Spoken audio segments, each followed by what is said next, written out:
माझं नाव राहुल भोजने आहे. मी Shivshakti agritech limited कंपनीमधून नांदेड ब्रांचमधून. आज मी गाव पथरोड, तालुका अंजनगाव सुरजी आणि जिल्हा अमरावती इथे आपले जुने एक शेतकरी होते जे आपल्या कंपनीपासून खूप दिवसाआधीपासून जुळलेले आहे. त्यानं आपल्या शिवशक्ती ॲग्रीटेक लिमिटेड कंपनीचं आपल्या सागवान प्लांटेशन केलेलं होतं. तर ते थोडं आपण त्या सरांना सागवान प्लांटेशन केल्याच्या नंतर प्लांट कटिंग पण केलेले आहे. कटिंग करताना काय काय त्यांना करावं लागलं, परमिशन वगैरे, त्याच्यानंतर किती वर्ष लागले आणि एका प्लांटपासून किती त्यांना उत्पन्न भेटलं, किती पैसे वगैरे भेटले, हे सगळी आपण माहिती सरांपासून घेऊ. तर सर, आधी तर तुमचं पूर्ण परिचय सांगा. नमस्ते सर, मी लक्ष्मीनारायण चांडक, राहणार पथरोड, तालुका अचलपूर. तर मी ही सागवानची लागवड केलेली आहे. हे माझं दुसरं पीक, हे दुसरं पीक आहे, हे बघू शकता. सर, आपण जे फर्स्ट टाइम प्लांटेशन केलेले होते ते किती प्लांट लावलेले होते? अगोदर मी 4400 प्लांटेशन केलेली होती.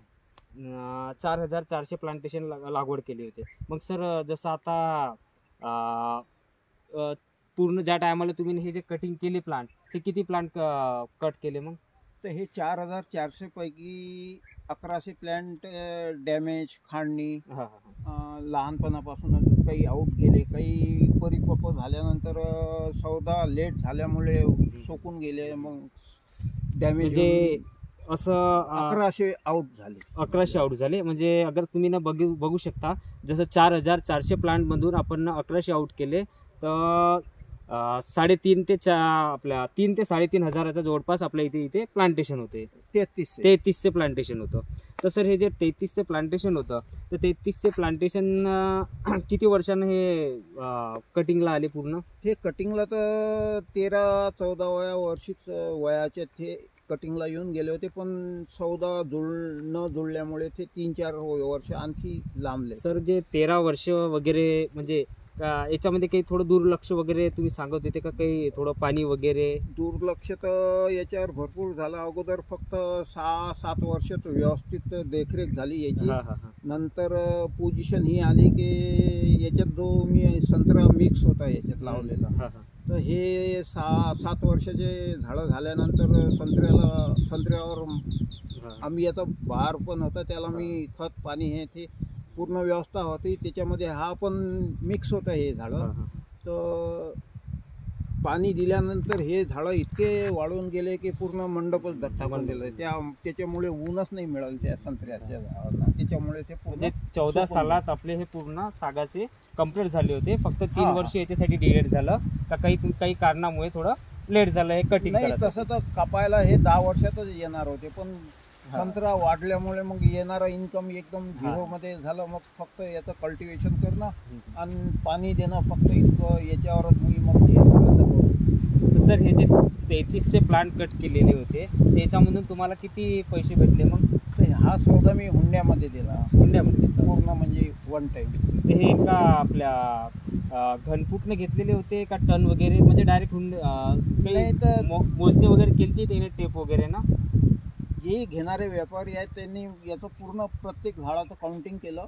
जमिनीपासून 4.5 फुटावर त्याची गोलाई मापली, पूर्ण काउंटिंग केलं त्यांनी घनफुटामध्ये. त्याच्या हिशोबानं त्यानं मग सौदा केला. तर म्हणजे बघू शकता, सरासरी आपले हे जे 33चे प्लांट आहे म्हणता, हे कट केल्याच्या नंतर तुम्हाला 1 कोटी 1 लाख रुपये भेटले. तर अगर ॲव्हरेज बघितलं आपण ना, तर ॲव्हरेज 3000 प्लांट, 3000 रुपये प्रति प्लांटच्या हिशोबानं तुम्हाला इथे पैसे एका प्लांटचे भेटलेले आहे. पण त्याच्यामध्ये बघू शकता तुम्ही, पूर्ण एक म्हणजे सगळ्याची हाईट वगैरे, जाडी वगैरे एकसारखी नाही होती. त्याच्यामध्ये कोणी वीक प्लांट होते आणि त्याच्यानंतर कोणाची जाडी चांगली होती. तर असं अगर पूर्ण सरांना ह्या डायरेक्ट हुंड्यामध्येच दिलेलं होतं आणि हुंड्यामध्ये आपण कॅल्क्युलेशन काढलं तर एका झाडाचे आपल्याला 3000 रुपये भेटत आहे. तर सर, याची जे परवानगी वगैरे आहे तुम्हाला वनीकरण विभागातून, हे कशी काय भेटलेली होती? परवानगी हे तर सर्व खर्च घेणाऱ्याकडेच होता, व्यापाऱ्याकडे. फक्त त्यांना जे शेताचे लागणारे कागद आहेत, 7-12-8, हे सगळं क्लिअर पाहिजे, हे व्यवस्थित पाहिजे. हे जे 7-12 वगैरे आणि जे शेतीचे डॉक्युमेंट वगैरे असन, हे आपले सगळे व्यवस्थित राहिले तर आपल्याला कटिंग करायसाठी वनीकरण विभागातून कुठल्याही प्रकारची काही अडचण येत नाही. आणि मेन महत्त्वाचं हे जे प्लांट कटिंग केलेले आहे हे आपले चांडक सरांना डायरेक्ट उद्रामध्ये दिलेले होते, त्याच्यामुळे यांना काहीच करायची गरज नाही पडली. स्वतः तेच आले, त्याचेच लेबर आले, लेबर आणल्याच्या नंतर प्लांट पण नेले, प्लांट नेल्याच्या नंतर पूर्ण सर पैसे वगैरे पूर्ण भेटलेले व्यवस्थित टप्पे टप्प्यानं जसे जसे आपल्या इथून त्यानं प्लांट नेले त्या हिशोबानं पैसे पण परत दिलेले आहे सर. म्हणजे पैसे त्याने माल उचलाच्या अगोदर पूर्ण दिलेले. आता मला एक गोष्ट सांगा सर, सोशल मीडियावर असे भरपूर सारे व्हिडिओ वगैरे यूट्यूबवर येतात, सांगतात का सागापासून काही उत्पन्न वगैरे नाही आहे. तर हे सर आता तुम्ही बघू शकता, हे आता तुम्हाला आता भेटलेलं आहे डोळ्यानं. तुम्हाला उत्पन्न भेटल्याच्या नंतरच तुम्ही काय केलं, परत हे आणखी सेकंड पीक घेतलं. सेकंड पीक हे फरदळ आहे ते कापलेल्या झाडाचं, आणि हे जी संत्र्याची जागा होती तर त्याच्यामध्ये सुद्धा मी 9x9 वर नवीन झाडं लावलेली. ते हे बघू शकता, असे भरपूर व्हिडिओ वगैरे येतात.